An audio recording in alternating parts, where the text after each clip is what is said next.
Welcome to sNAPAshots, conversations with practicing professional and applied anthropologists. Let's meet our next practicing anthropologist, Yaya Ren.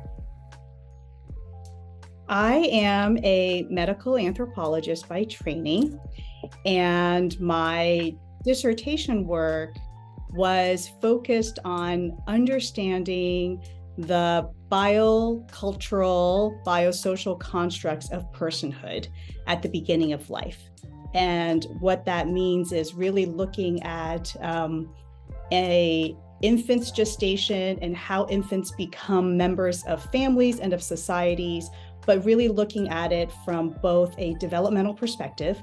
What are the genetics? What are the developmental physical milestones? How do different cultures understand those milestones?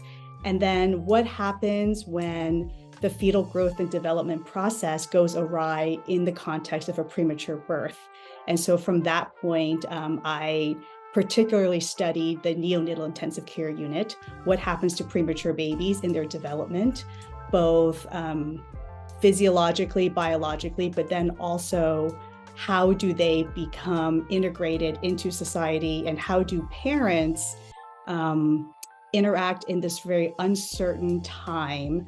And so I started studying health journeys and patient communications and provider-patient interactions. And my dissertation work allowed me to start thinking about how can we augment better, empathetic patient experiences in hospital systems? How can we address health disparities? How can we address information access?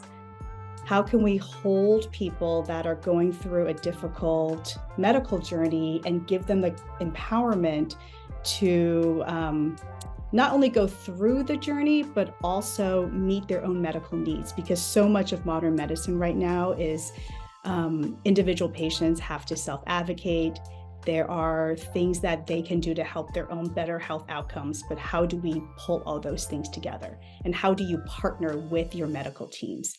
And so I was able to create a platform and a tool, and it's the extension of a lot of my dissertation work, but that's now out in the real world, being utilized by neonatal intensive care teams and patients. How did you get interested in anthropology? I was born in Taiwan, but also lived in the Middle East as a young person, being out kind of in the desert areas, interacting with the Bedouins, and then moving from that to New Jersey, a completely different cultural landscape.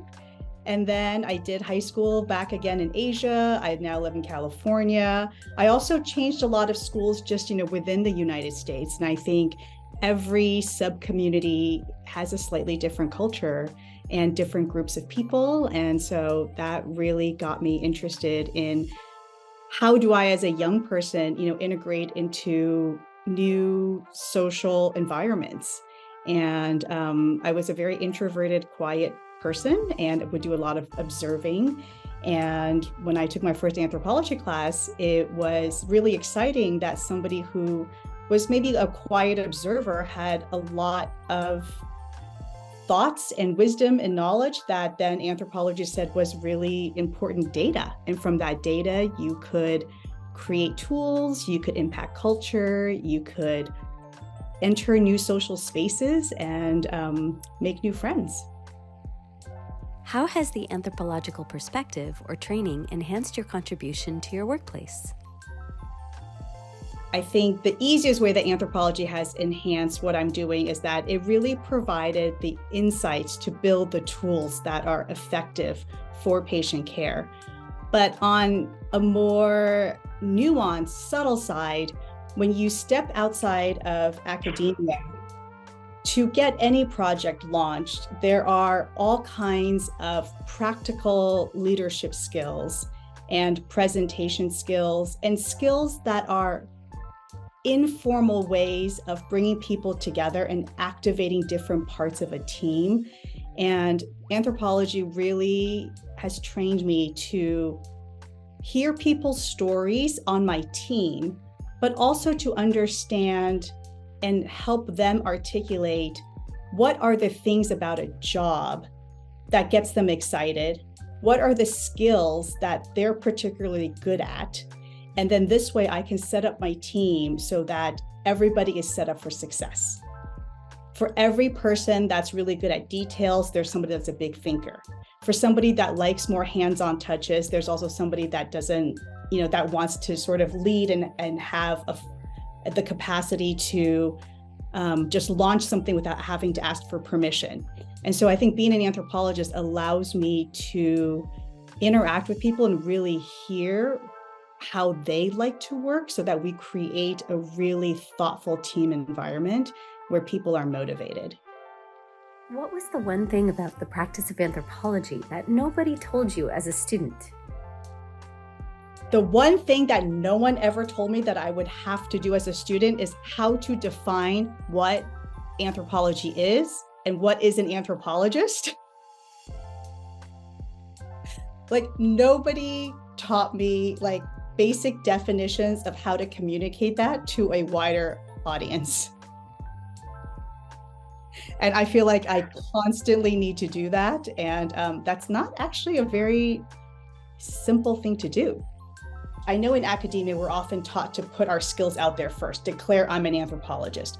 I think the first thing to do in a non-academic setting is to have sort of social leadership, having that presentation of self, of being in a meeting and asking everybody to start sort of like, what is your role, and being a good listener without putting yourself out there first. I think that's really important. And I also think the other training is to be operational. And I think that is something I didn't quite get in my training in graduate school, because the power of anthropology is that it's very theoretical, has a lot of insights, but then we tend to just stop there. And to be able to carry the insights into something operational, there are also trainings around how do you create like an email that then, in bullet points, very short bullet points, summarizes what happened in that meeting to push the next thing forward. What advice would you like to pass on to future anthropologists seeking roles in professional fields? I would like to say that there is a huge world out there where anthropology is a tool that you can create things with. You can create the next kind of technology. You can start new fields.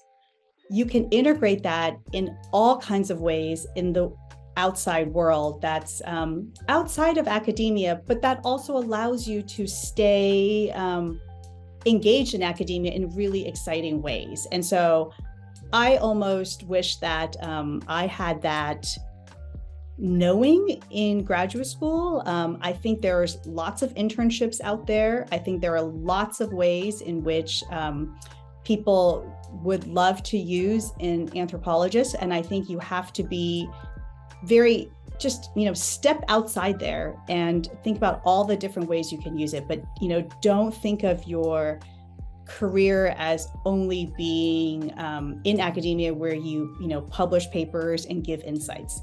There are active ways in which anthropology is being used to create tools, to create art, to create processes. And so I would just invite them to think bigger about all the different ways to apply it. Thank you, Yaya, for sharing your experience as a practicing anthropologist. For more SNAPAshots, find us at practicinganthropology.org, LinkedIn, Meta, and X. So I came into doing this work without any technical background. And so when we were designing a platform and an app, there were so many things I didn't understand about the intricacies of technology. Rather than feeling scared, which I was, I really used my anthropological skills. And I remember somebody saying to me, let's put a project manager on this. And I said, no, actually, we're not going to do a project manager. I'm going to be the project manager. And so as the project manager, I really started by spending time with each one of my developers and the UX designers. And I would sit down with them for weekly meetings, and I would just ask them questions like an anthropologist would going into the field. SNAPAshots.